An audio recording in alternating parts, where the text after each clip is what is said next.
दयालु परमेश्वर हे प्रेमिक पिता हे राजा मानकर राजा हे प्रभु मानकर प्रभु हे आमहानंकर सृष्टिकर्ता परमेश्वर तुम चरण तल को आसुअछु प्रभु ए सकाळ समय रे आम्हे तुमरी निकट को आसुअछु निजको समर्पी देउछु प्रभु प्रभु तुम्हें आश्चर्य भावे रात्रि काल रे आमहानंको निश्वास प्रश्वास दे बंचाइल आउ एक सुंदर सकाळटीए देखाइछ केवल तुमर गौरव आउ प्रशंसा करिबा पाई। हाँ प्रभु आम्हाने तुमर अनुग्रहर योग्य नथिलु किंतु तुम्हें आम्हानंको अनेक दया और अनुग्रह करिथिबारु धन्यवाद दउछि प्रभु। वर्तमान आमे सकाळ प्रार्थना आरंभ करने को चाहूँ प्रभु। गोटे छोट गीतटीए मु आरंभ करने को चाहूँगी। प्रार्थना रे हो प्रवृत दया सिंहासन आगे आंठू पकाओ समस्त प्रार्थना रे हो प्रवृत प्रार्थना काल रे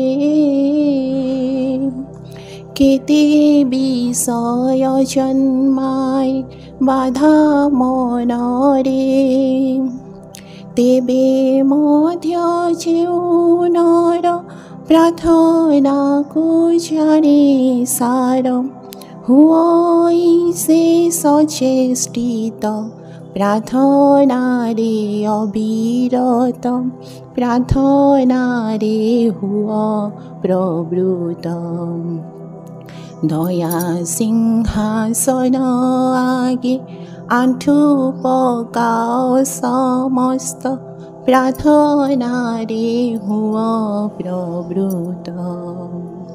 हालेलुया हालेलुया धन्यवाद धन्यवाद दौची प्रभु यही समय पाई धन्यवाद दौची आउ तुमरी चरण तल को आसुअछु प्रभु। एपरी समय रे आम मन प्राण आत्मा को तुमरी पाखरे समर्पित होछु प्रभु। आज सकाळे मु तुम सम्मुखरे आसुअछु प्रभु। प्रभु तुमर असीम कृपा और आशीर्वाद पाई धन्यवाद देउछि प्रभु। तुम्हें मते एक नूतन दिन देखाइल सेतिपाई धन्यवाद दउछि प्रभु। जेपरी लेखा अछि गीत संहिता 5:3 रे हे सदा प्रभु तुम्हें प्रांत काल रे मोहर रोग शुणिब मु प्रांत काल रे तुम निकट रे आपणा प्रार्थना सजाइबी और जगी रहिबी। हाँ प्रभु ए सकाळ समय रे मु प्रार्थना करिबी तुम निकट को जीवी आउ मो प्रार्थना गुड़िक तुम आगे रखी आउ तुमर अन्वेषण करी। हाँ प्रभु आम्हान को आशीर्वाद कर प्रत्येक दिन आम्हाने सकाळे उठिला बेले जेपरी तुमर गौरव करिपारू। हाँ प्रभु अनेक लोक अनेक कष्ट पाउछथि एक सुख निद्रा भी पाउना किंतु आम्हान को तुम्हें अनेक आश्चर्य कर्म माध्यम रे बंचाई रखिअछ दया करिअछ धन्यवाद दउछि प्रभु। हे प्रभु तुम्हें आम्हान को प्रार्थना शुण ओ आम्हान को रास्ता रे चलिबा बेले तुम्हें आम्हानकर पथ प्रदर्शक हो।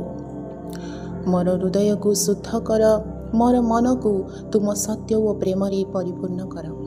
आज मु जो पथरे गमन करी ताहा तुम इच्छा अनुसार हो। जेपरी लेखा अछि गीत संहिता 143:8 रे प्रभात रे तुम्हर स्नेहपूर्ण करुणार कथा मते सुनाओ कारण मु तुम ठारे भरोसा रखे। मोहर गंतव्य पथ मते देखाओ कारण मु तुम आड़े आपण प्राण उठाए। हे परमेश्वर आज मते तुमर अनुग्रह रे परिचालन कर और मो पाद को तुम पथरे स्थिर रख। हाँ प्रभु दयालु परमेश्वर तुम्हें मोर रक्षक और आश्रय स्थली अट। आज दिन रे मोर आम परिवार मोर समस्त कार्य निजर पवित्र हाथ रे आम्हान को रक्षा कर। हाँ प्रभु तुम्हें मते शांति और शक्ति दे परिपूर्ण कर जेपरी मु अन्य मानक तुम प्रेम बांटी पारे। तुम वाक्य तुमर व्यवहार कथबार्ता आम्हाने जेपरी शिखी पारू। हाँ प्रभु आम्हाने जेपरी अन्य मानक दुख न दे पारू। हाँ प्रभु जेपरी लेखा अछि जिरिमियर 29:11 କାରଣ ସଦାପ୍ରଭୁ କହନ୍ତି, ତୁମ୍ଭମାନଙ୍କ ପକ୍ଷରେ ଆମେ ଯେ ସଂକଳ୍ପ କରିଅଛୁ ତାହା ଆମେ ଜାଣୁ।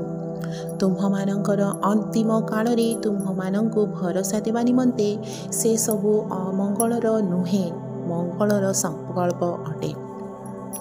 ହଁ ପ୍ରଭୁ, ତୁମ୍ଭେ ମୋ ପାଇଁ ଯେଉଁ ମଙ୍ଗଳମୟ ଯୋଜନା ରଖିଛ ତାହା ଆଜି ମୋ ଜୀବନରେ ପ୍ରତିଫଳିତ ହେଉ। ଆଜି ମୁଁ ଯେଉଁ ଚ୍ୟାଲେଞ୍ଜ ବା ସୁଯୋଗର ସମ୍ମୁଖୀନ ହେବି, ତୁମ୍ଭେ ମୋତେ ସାମର୍ଥ୍ୟ ଦିଅ। କାରଣ ତୁମର ବାକ୍ୟ କହେ ଫିଲିପିଓର 4:13, ଯେ ମୋତେ ସାମର୍ଥ୍ୟ ଦେଉଅଛନ୍ତି ତାହାଙ୍କ ଦ୍ୱାରା ମୁଁ ସମସ୍ତ କରିପାରେ। ହଁ ପ୍ରଭୁ, ମୋହର ଶକ୍ତିଦାତାଙ୍କ ସାହାଯ୍ୟରେ ମୁଁ ସମସ୍ତ କରିପାରେ। ହାଲେଲୁୟା। ପ୍ରଭୁ, ଆଜି ଦିନ ସାରାର ସମସ୍ତ କାର୍ଯ୍ୟରେ ତୁମେ ମୋତେ ସାମର୍ଥ୍ୟ ଦିଅ।